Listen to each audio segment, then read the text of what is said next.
Congratulations nga pala sa winner natin this week. Meron po tayong dalawang nanalo ng tigi-isang cellphone. Si Ma'am Jeneline Hernandez at si Ma'am Gretchen Mapalo. Sila po yung makakatanggap ng tigi-isang cellphone this week. Kaya kung bago ka pa lang dito sa aking YouTube channel, abay mag-subscribe ka na po para makasali ka sa ating weekly pa-cellphone giveaways. Dahil nga po tuloy-tuloy ang pamimigay natin ng cellphone. Bilang pasasalamat ko na rin sa mga followers natin sa aking Facebook page, sa mga subscribers dito sa aking YouTube channel, at syempre sa mga nagpa-follow sa akin sa aking TikTok account. So anyway, sana ma-support nyo din ako sa ating bagong business, yung lip tint rebranding. Hello everyone! Again, welcome back dito sa aking YouTube channel. Again, this is Yana. In today's video, i-share ko lang sa inyo mga besh, itong si My Pera Loan App or My Pera Online Peso Cash Loan. Tingnan natin kung merong pinagbago kasi meron nga po akong nakita na odds nila na kung saan pwede nga daw manghiram ng 100,000 pesos at meron nga silang in-offer na payment terms na 4 months. Kapag naman daw ang utangin natin ay 60,000, 4 months pa rin po yung in-offer nila na payment terms at same lang din mga besh doon sa 20,000 na loan amount, 120 days or 4 months pa rin daw yung payment terms at instant disbursement nga daw, no transaction fees, multi-channel repayment. So, totoo kaya ito mga beshi?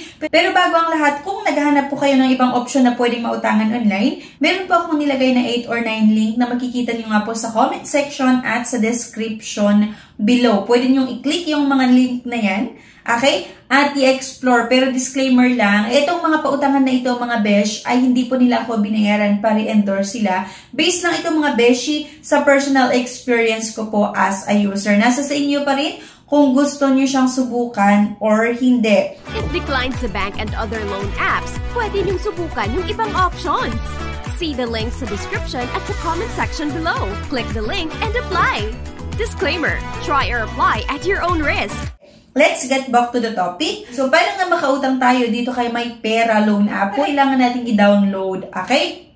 So, kailangan natin mag-create ng account, pero bago yon, meron po silang permission statement and disclosure policy na kung saan kailangan natin silang payagan para i-access yung SMS, camera, picture, location, emergency contact, notification, permissions. Okay? Once na nag-okay ka, na i-access nila yung mga yon, click lang natin yung agree. Okay? At makikita mo nga na maximum loan amount ay 100,000 pesos at meron nga pong payment terms daw na 4 months hanggang 6 months. Araw immediately. Kailangan lang natin maglagay nga ng ating mobile number, syempre.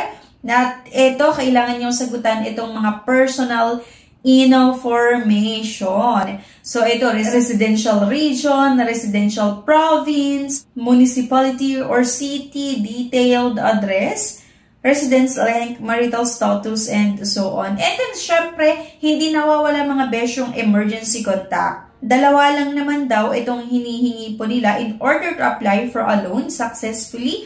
Please fill in the correct data. And pagkatapos ng mga besh, ito job information. Kailangan nyo daw sagutan to yung industry, company name, phone number, payday, monthly income at working years, at receiving account kung saan nyo gusto nga ma-receive yung pera. It's either via bank or e-wallet. Pero syempre, e-wallets na naman tayo mga beshi. Kasi kapag e-wallets, especially sa GCash, mabilis nga natin matanggap yung loan proceeds kung sakaling maaprubahan talaga ang ating loan application. Kailangan yung ilagay yung account number. A few moments later.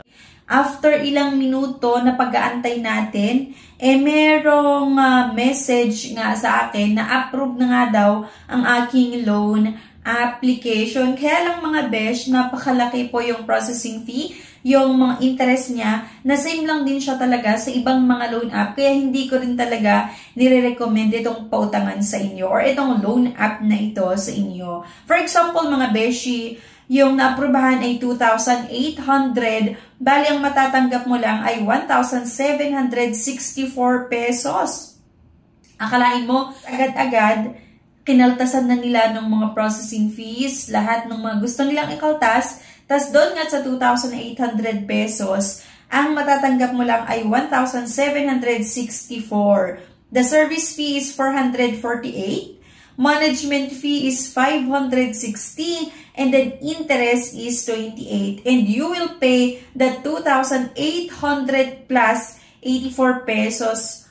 Okay? So, napakalaki talaga mga besh. Diba yung processing fees nila na hindi makatarungan. Kaya nga, hindi ko siya nire-recommend sa inyo. Pero syempre, nasa sa inyo pa rin mga besh kung gusto nyo pa rin subukan itong mga ganitong nagpapautang online. Pero ayan, hindi ko talaga siya nire-recommend sa inyo. At ayun na nga, kung naghahanap kayo ng ibang option na pwedeng mautangan online, meron nga po tayong nilagay na 8 or 9 link na makikita nyo sa comment section at sa description below. Pwede nyo i-click yung mga link na yun mga beshi at i-explore. Pwede nyo subukan na utangan. Pero disclaimer lang, hindi po nila ako binayaran para endorse sila sa inyo. Nasa sa inyo pa rin kung gusto nyo siyang subukan. So kung sakali na gusto nyo mahiram sa mga pautangan na ito na makikita nyo sa comment section at sa description below, mas maganda na gumawa na lang din tayo ng sarili nating research. Okay? Maari kasi na okay yung naging experience ko, pero yung experience ng mga iba naman, hindi siya okay. So sa akin naman kasi talaga pag sinusubukan ko na mag-apply sa mga ganitong pautangan online, nagbabayad po tayo on or before yung due date. Kaya wala akong na-experience na hindi maganda. Kaya nga, mas maganda na gumawa po tayo ng sarili nating research. At, syempre, sa tingin yung mga besh, okay ba itong si May Pera? Sana lang hindi nyo subukan, okay? So, kung meron kayong experience dito kay May Pera, it's either maganda man or hindi, pwede nyong i-comment yan para at least mabigyan natin ng babala yung mga iba na nagbabalak subukan itong ganitong klase nga pautangan online, okay?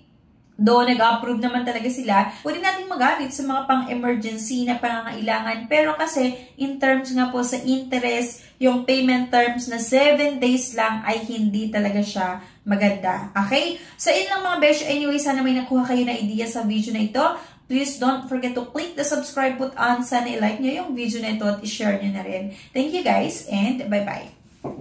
Congratulations nga pala sa winner natin this week. Meron po tayong dalawang nanalo ng tigi-isang cellphone. Si Ma'am Jeneline Hernandez at si Ma'am Gretchen Mapalo. Sila po yung makakatanggap ng tigi-isang cellphone this week. Kaya kung bago ka pa lang dito sa aking YouTube channel, abay mag-subscribe ka na po para makasali ka sa ating weekly pa-cellphone giveaways. Dahil nga po tuloy-tuloy ang pamimigay natin ng cellphone. Bilang pasasalamat ko na rin sa mga followers natin sa aking Facebook page, sa mga subscribers dito sa aking YouTube channel, at syempre sa mga nagpa-follow sa akin sa aking TikTok account. So anyway, sana mas-support nyo din ako sa ating bagong business, yung lip tint rebranding. If declined sa bank and other loan apps, pwede nyong subukan yung ibang options.